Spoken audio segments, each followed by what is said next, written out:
Pour mon producteur de champagne, la racine c'est important. Il me parle souvent de la terre et de l'importance des racines qui s'enfoncent profondément dans le sol. Il me raconte plein d'histoires sur son terroir. C'est en cherchant les vins qui pourraient accompagner sa cuisine délicate que Kazou a fait la connaissance du vigneron Raphaël Berech, qui est aussi devenu un véritable ami. Raphaël et son frère travaillent en famille, de manière totalement artisanale et en agriculture raisonnée. Ils perpétuent un savoir-faire hérité de leurs ancêtres qui leur permet de produire des champagnes de haute qualité. Le champagne est un vin d'assemblage, composé de différents raisins comme le pinot ou le chardonnay.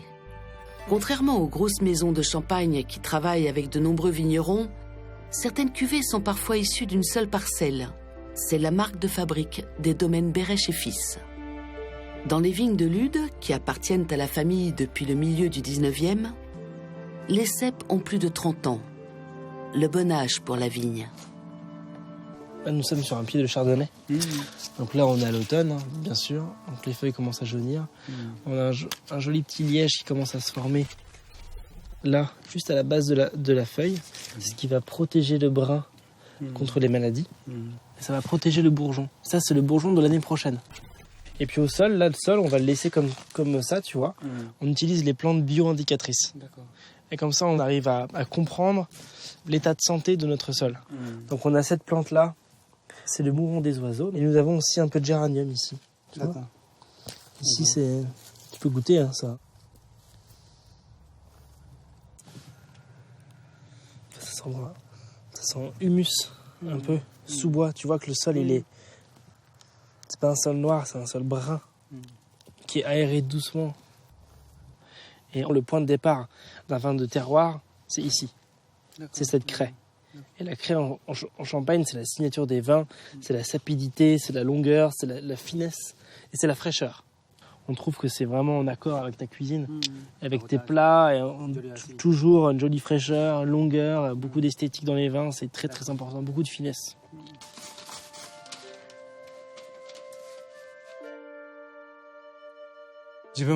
Raphaël a été le premier à me dire « Je veux te soutenir dans ton projet.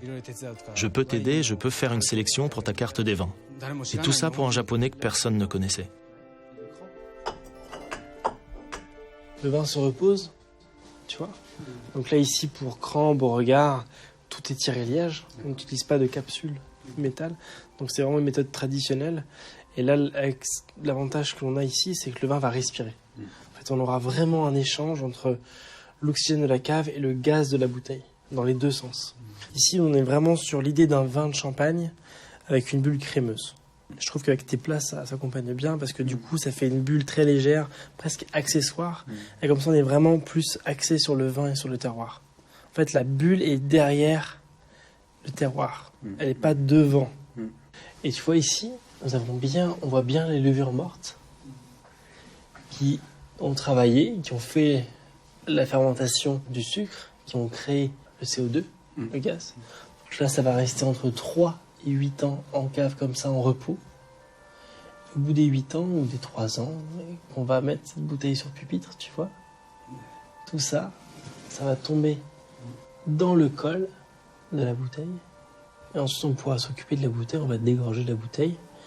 Et c'est là où on va ajouter une liqueur dite de dosage. Voilà. Cette liqueur est un mélange de sucre de canne pur et de vieux vin de Champagne qui permettra d'édulcorer le contenu selon que l'on désire un vin brut, sec ou doux. Alors, tu vois, là, on est en train de remuer les vins pour le mois de mars. Hein, on va dégorger ça au mois de mars. On tourne tous les jours d'un 8e de tour avec un mouvement de balancier. Et petit à petit, on relève la bouteille comme ceci. Pour finir, au bout de 3 semaines, la tête en bas. Et comme ça, le dépôt est emprisonné dans le goulot de la bouteille. Ici. Et là, la bouteille est prête au dégorgement.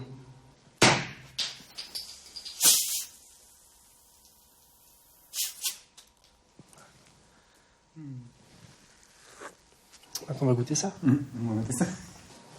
Donc là, on va déguster la cuvée qu'on vient de dégorger. Hein, c'est Brut Réserve. Tirage 2014.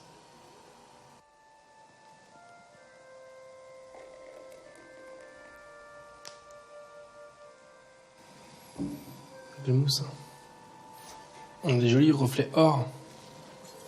C'est vrai qu'ils montrent une certaine maturité de fruit. On voit que le fruit était mûr.